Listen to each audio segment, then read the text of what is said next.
Hello, Reject Nation. It's Greg Alba here. And I'm John Humphrey. Today, we're going to do another list video. One of our reward tiers on Patreon is whatever video you request, we must definitely do. Usually, those are reactions, which are cool to do. But this time, Rosa Parra, a lovely, lovely woman. Mother to many children, devoted wife, sexy lady with a great personality. She's like the Lady Stark of our Patreon. That's what we like to call her. Yeah. And I don't know if you guys ever saw, we did a vlog where we visited her and like surprised her with a visit and then gave her one of her, the shirt that she ordered. Yeah. So she's such a great woman and she wanted us to do our favorite Pixar movies. So today we're going to do our top 5 favorite Pixar movies, which is relevant to end of the year, family times, holidays. Pixar's all about the family. So let's hop into this list. We'll do a countdown. 5, 5, 4, 4, 3. You know how it goes. Let's do it. All right, so my number 5 pick is Toy Story 2. Toy Story 2 is a damn good movie. I'm choosing from 3 Toy Story movies that are all great.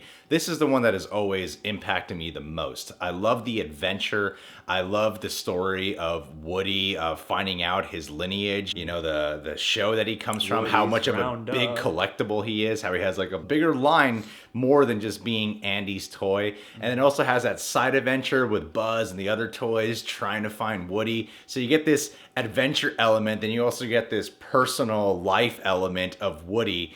And, you know, you also get the inclusion of Jessie. Who's a great addition. Who's a great addition. You even get Zurg. You do! And so you get the sci-fi stuff. You get that cool, badass opening with Buzz Lightyear in it. Yeah, you get the whole Buzz and Zurg little nugget at the end. And that's when they include Barbie in this one, too. I really think this one is the funniest one. It's just as heartfelt as the others. Some might cry a little bit more at Toy Story 3. For me, this is the one that really impacted me. And I also feel the intensity of the film is just as powerful as the comedy of the movie, and that's why it's my favorite Toy Story of them all. That's a good call, actually. It almost made my list, but because you included it, I decided to leave it off mine. But I do think of all the Toy Stories, it has the best blend of humor and fun and stakes and drama. You know? My number 5, I went with A Bug's Life.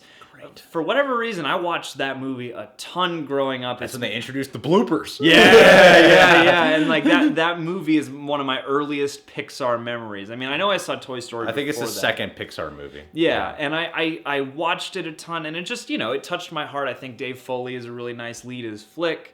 And you got Kevin Spacey. But yeah, just the world and the different characters and stuff. It's not the most original film they've done, but it does play all the emotional strings the right way, and I do think it really holds up as sort of a harbinger of what's to come from the studio. Yeah.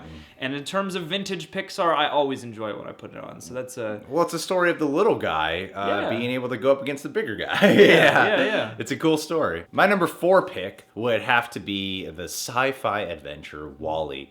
WALL-E is a film I've only seen once. I have this anal movie-going experience sometimes with certain films, which is if I love the experience so much in the theaters the first time I see it, I usually wait forever until I forget about it so I could try to recapture that feeling just one more time.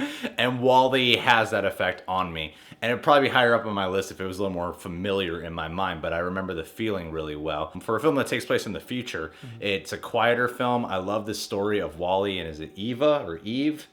Eve. And the story of these 2 machines. One's a lot more highly advanced than the other, but it's also this beautiful love tale, and it also has some great social commentary on where our society is headed. So it ends up being this profoundly deep sci-fi experience, which is really honoring the sci-fi element by being a commentary on our modern day world and where our future is heading, while at the same time just being a beautiful, quiet film. Yeah, totally.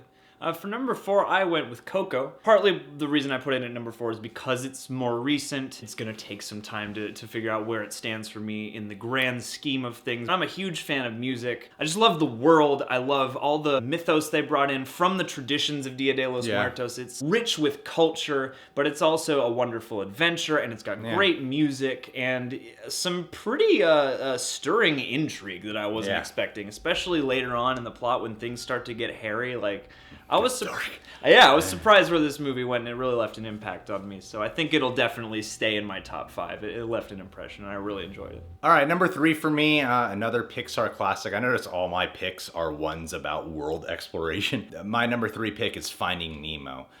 Finding Nemo to me is one of the more powerful emotional ones, and that's why I put it up there, because it's a story about essentially a fish overcoming his trauma from losing his wife. Yeah. You know, and then all he has to hold on to is his son. And I'm a sucker for stories about parents, especially anything to do with a dad. That one really got to me a lot because it's a story that has such a strong core. It's literally a story about this one character going across the world just to find his son who went missing. And that's part of what makes Pixar so brilliant. Taking this tale of fish that we think of, they're just there are millions of them, billions of them, and they're not the smartest creatures in the human eye, but then exploring it in a way if they had a strong emotional depth. You also get the really famed, beloved, favorite character, Dory, included in this movie, and I love all the exploration of the different types of sea creatures there are, and then you get the birds in there too. It's a really, really funny movie that truly tugs at the heartstrings, and I think it's one of Pixar's most beautifully animated films while at it, too. For number 3, for me, I went with Ratatouille, which was another one that surprised me. And, you know, I like to cook, so this movie sort of appealed directly. One of their simpler films, but just as imaginative. Yeah. And it's got, you know, a nice couple different stories going at the same time. You know, you've got the story of Linguini, but you've also got Remy the Rat, and they make a nice oddball pairing, and it's just about, you know, it's about passion and the things that you do to pursue that, even when, you know, the cynics are out and whatnot. And the French bistro vibe and everything was a nice new aesthetic to go to. And I really liked all the emotional strings of this story too. It really stuck with me. Yeah, Ratatouille. I love that movie. My number 2 pick was actually, John already mentioned it. My number 2 pick would have to be Coco. Coco, yes, well, that's a strong factor, is like, how am I going to feel about it a year from now or a couple of years from now? When I saw that movie, there is no Pixar movie that has made me cry or move me to tears as much as this film. I think this is that Pixar movie that has pretty much everything excluding like cool action. I can't think of another Pixar movie that has such great musical numbers, such a deep respect for a specific type of culture, it has great exploration in human world culture and afterlife culture. I think it does some daring things with its darker elements. There's some great messages about family, tradition, following your heart, following your passions. To me, this is the movie that best represents all of the morals and themes and messages that a lot of Pixar movies try to convey, while also just having a really captivating, gripping, intense plot that keeps unfolding and has surprise twists in there that I just really didn't see coming. It was a very powerhouse film to me, and easily one of my favorites of 2017. Funny enough, my number 2 is a movie you have mentioned already, and that would be WALL-E, which really surprised me. It's probably the most different Pixar movie I've seen, because, I mean, Up has some heart-tugging, sad moments, but WALL-E to me is the most melancholy of all the Pixar films. Yeah. It has the most air inside of it. For so much of it, you're kind of just alone with this silent character. Yeah.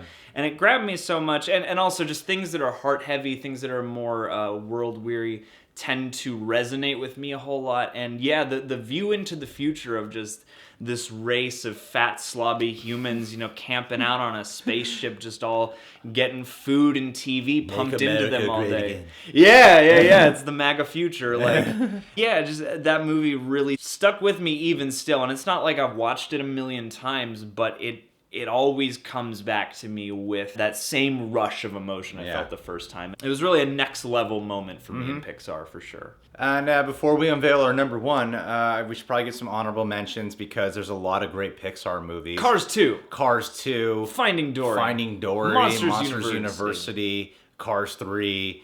The Good Dinosaur. All the best ones. No, I mean, like, there were ones where I was looking at it, I'm like, man, people are going to give me crap for not putting it on here. But, you know, there's films like Up, which is super powerful. Any of the Toy Story movies. Yeah. Monsters, Inc. for Inside sure. Out is one that's not on my list, but I'll just give you my number 1, because I have a feeling it might be John's number 1. I don't know. My number 1 is The Incredibles.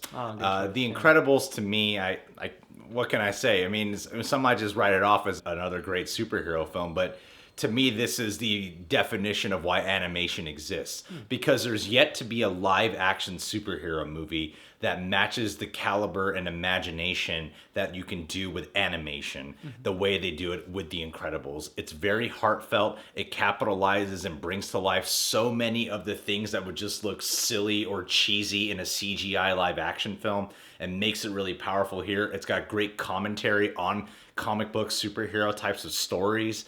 The design and animation is just so intense, and the action scenes are so cool, and action is one of my favorite genres. So this to me has it all. I don't really like tear up when I watch the movie, which seems to be the way I judge a lot of my Pixar movies. How often did I cry? I don't really tear up, but I'm always wildly entertained. I'm still moved. I love each one of the characters in the film, and I'm a sucker for superhero films. So yeah, this would have to be my #1 favorite Pixar movie. That is a good choice. And that is a movie that I need to revisit at some point, because that's one that everybody adores, that I liked a lot at the time, but I need to go back and sort of refresh the memory. My #1, you're right, is Inside Out. Yeah, because that was the most I was kind of blown away by a Pixar movie. I loved the conceit that the emotions are all broken down into different characters, all part of a spectrum existing within one person. I thought that was a really great visual metaphor. I thought the ways they set up the mindscape was great. And I love this idea of like a high stakes emotional scenario playing out inside of somebody's head while also her life is happening. I just thought like the complexity of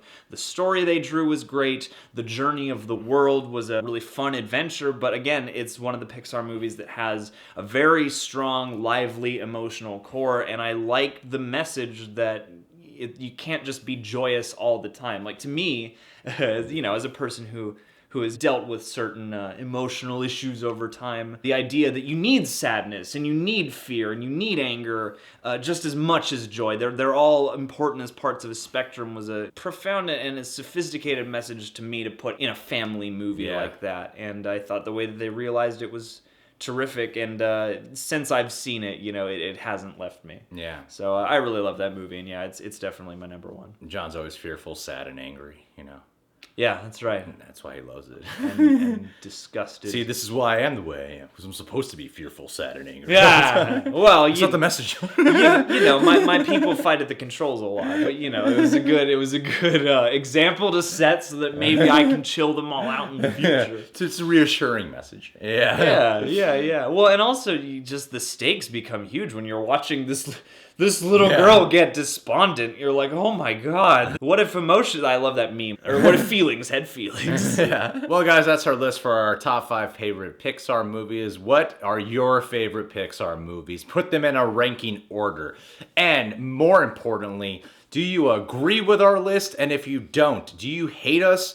Do you think we're not worthy of putting up free YouTube videos now that you disagree with our opinion? You're not real Pixar fans! Put your comments down below. Guys, you can subscribe to The Real Rejects. Please click that notification bell so you can get notified every time one of our videos is up. You can follow us on the Patreon, patreon.com/TheRealRejects. It's like a second YouTube channel with some extra perks.